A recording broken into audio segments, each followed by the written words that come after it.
Tinutulak niya kung saan-saan lang. Hala na, nagputol na nga. Ayaw, jak. Hala, giputol na naman niya, oh. Bad man na, oy. Dito tayo di the house lang, oh. Sumesi na. Hello, Ducky. I got £2. Do you? Wow. Diyan man mo hair. Make the hair? Mommy, but I'll be going somewhere later. Ang isa doon, oh, nag-akyat-akyat na. Oh no. What? Are we going somewhere later? Where? No, are we going anywhere later? Where? No, are we? No. Oh no. Yung bata na ito, gusto niya magpasyal-pasyal palagi. Ang buhok, oh. Mommy, Oh. are we? No. No. Mommy, are we? No. Why? Do you want to go somewhere? Yeah? Di magtayo di sa tas house, B. Mommy, Junior wants to go somewhere because she wants to get something with a coin. Yeah? She wants to get that machine thing.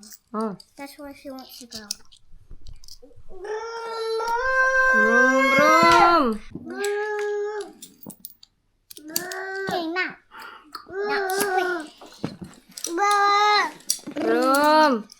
One. Hello, everybody. Kamusta No, but if everybody? Doon sila, oh, kailangan kong ilinis doon. May nagtanong sa akin ba na, hindi ka ba nahihiya? Binabandilyo mo yung mga problema mo dito sa social media?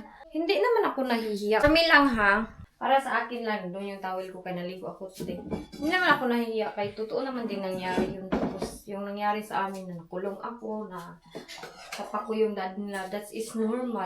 Normal lang yan siya ng mga pangyayari. Pero hindi naman nangyari sa inyo, sa amin lang siguro. Tapos, hindi lang ako nahihiya. What you see is what you get. Kung ano yung nangyayari dito sa bahay, yun talaga yung makakita na ganun. Kailangan kong bilhan ng bagong bag yung mga bata dahil sa bagong opening ng klase nila. Kailangan nila ng bago nilang bag. Marami tayong need na bibilhin para sa kanila. Ito yung aming araw today. Patuloy na lumalaban ang inyong inday at mga bata dito.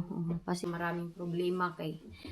Hindi na naman nag-expected yung problema namin, no, na dadating na sa mga police involvement, nasa simple lang sana na awayan, wala na, dumating na sa mga police, na involved na yung mga police, mga lawyer and everything. Ay, teka lang, Bike, magkuanta. Ako dito, maglinis ako. Kailangan ko sana itong labhan, pero... Nak, help mommy, babe, pick this up, nak. Lang! I did that one, oh, flying. Jessica, no eating ba? Yeah, but she's taking me. Nag-away sila kay nagsumbagay. Boy mo duha, anak siya. Thank you. Transfer. Diba? Jack. May nag-message sa akin, nagtanong. Dahil daw sa ginawa ko, diba? Aminado naman ako sa anong mga ginagawa ko sa buhay. Na sinapa ko yung papa nila, na dampot ako ng mga kulungan. Hindi pa natapos ang aking kaso hanggang ngayon. Meron na namang na-involve ng mga social services na kung ang dami-dami ng mga na-involve sa aking mga ginagawa. Come here na! Come inside. Oh, the sunlight is nice. You can get vitamins in the sunlight. Aga pa kasi dito, mamaya ko na sila paliguan. Yeah, there's a vitamins in sunlight. At school, it said they have a type of vitamin for the sun. Vitamin D. Ito is, wala na hinuon ko sa aking tita. Oh, may nagsabi sa akin na hindi ba daw ako matakot pag i-deport ako ng gobyerno dahil nga na-involve yung mga police, mga social services, na laman nila na nanakit ako, nanapak ako sa papa ng mga bata. Why you're doing? Come sit down here. Oh. It's dirty there lang. There, oh. Sige na, kayo want to go out magka later. Nga, paano daw pag ma-deport daw ako? No, hurt Jenny. Ano daw yung gagawin ko kung i-deport ako ng government?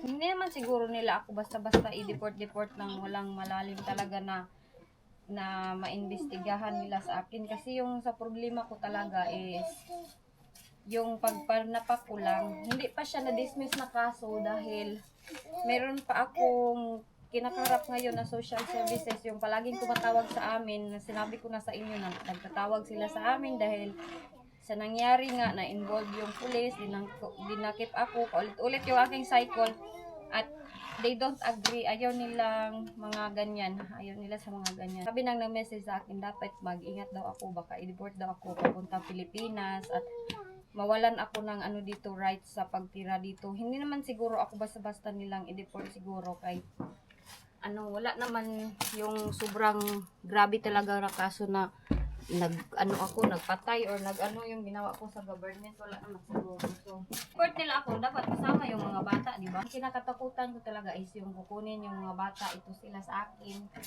Kaya baka hindi ko na sila makasama, naglaro na ito ng bleach, oh. Yan yung kinakatakutan ko. Pero kung ipauwi nila ako ng Pilipinas, tapos kasama ko yung mga bata, okay lang ako sa ganyan. Pero kung i-deport nila ako, kasama lang ang mga bata, okay. Pero I don't think na ganun sila magbigay ng desisyon ng mga ganyan. Kaya wala naman super yes? Later on, go ask them. Yeah, later. Wala namang super kamarlalim na reason talaga. Si Jack bitaw, happy-happy. Nandito siya sa likuran, sobrang happy niya. Ayan yung happiness ni Jack.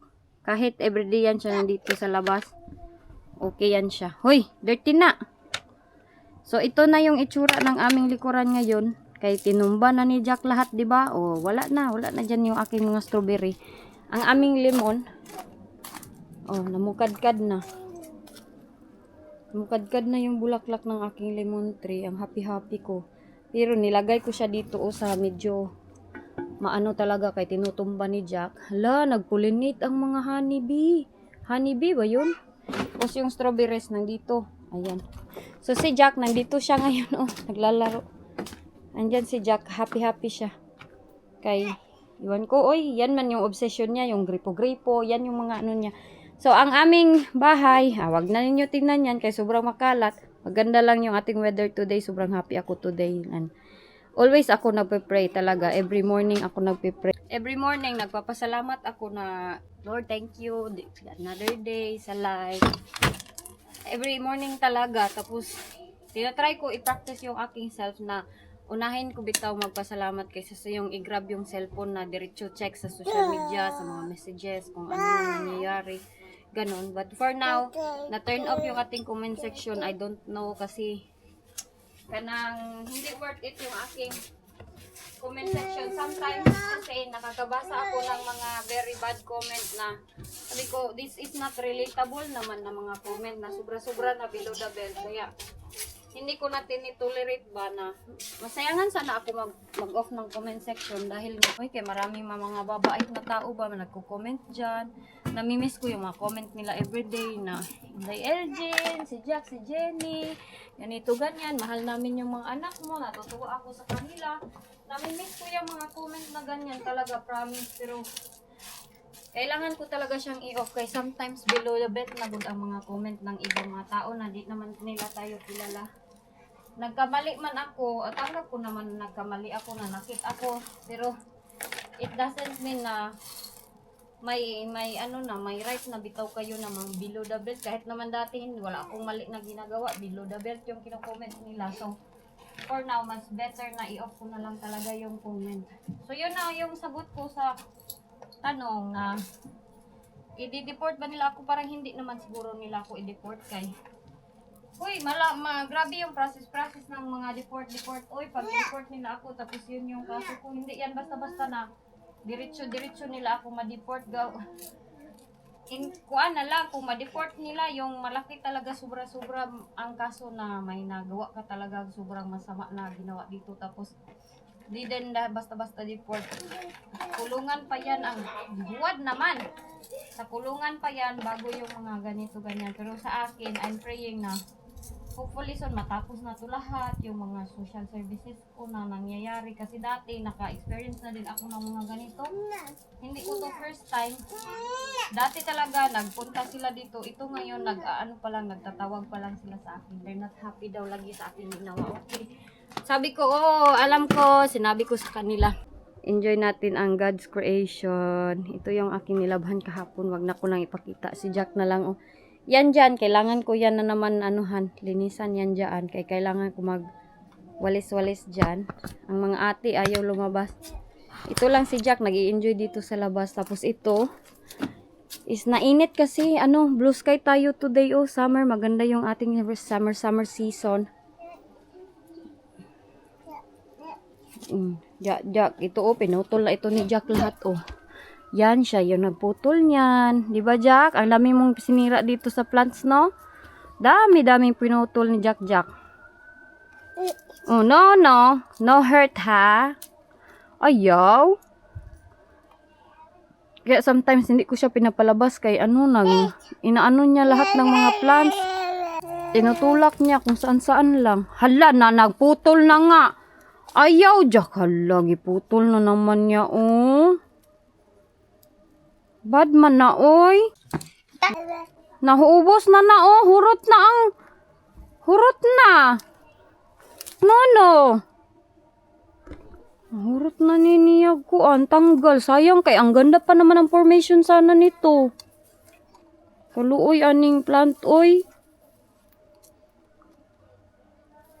Maganda pa naman tos dati, Ngayon, ang pangit-pangit na ng formation niya dahil sinira ni Jack. Hali na, inside na, be. Mamaya na lang ako maglinis dito, kay papasok ko muna yan siya, kay grabe talagang hyper niya. Maubos niya yan lahat. Maubos niya itong putol to lahat. Side. Magara, manggod siya, Pagsabihan ko bitaw, magara, siya. Pagsabihan mo siya ng no, mas lalo niyang gagawin. Tapon ko na lang to, kay kawawa naman yun, Ayaw na. Yan na naman yung inuuyog-uyog niya, yung roots. Ayaw. Dili na mahappy ang plants. Imuhang anaon. No.